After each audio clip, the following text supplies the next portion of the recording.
喺日常生活當中，我哋經常會俾一啲事情去困住，有啲事情係我哋可以控制嘅，有啲係我哋唔能夠控制嘅。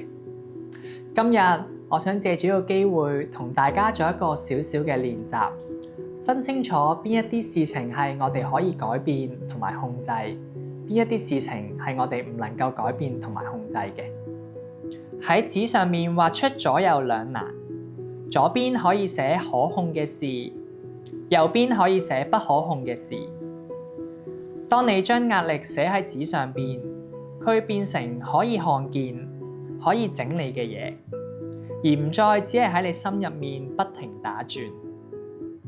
首先，寫低一啲你能夠控制嘅事，例如係你嘅行為，你願意投入嘅時間，你可以尋求到嘅幫助，你可以採取嘅下一步行動。然後可以寫低一啲你唔可控嘅事，將嗰啲控制唔到嘅壓力寫喺另一邊。例如可能係人哋嘅情緒、今日嘅天氣、公司嘅決策，甚或乎係人哋對你嘅睇法。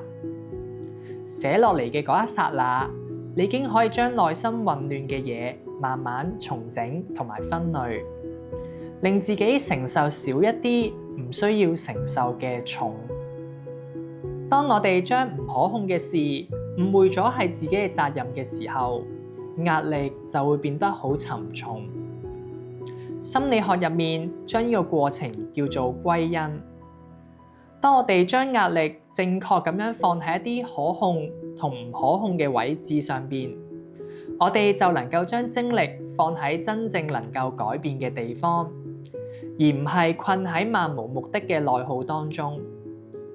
呢個唔單止係整理紙上面嘅字，更加係整理你嘅內心。當你將事情分類之後，你就會發現自己嘅力量。可以控制嘅事情我哋可以慢慢一步一步咁去做。唔可控嘅事情我哋都要學識慢慢咁樣去放手。而呢個正正就係一個成熟同埋對自己溫柔嘅一個表現。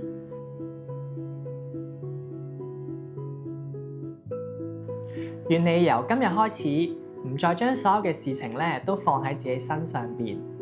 我希望你可以同自己講一句：你已經做得好好，你已經盡咗你最大嘅努力。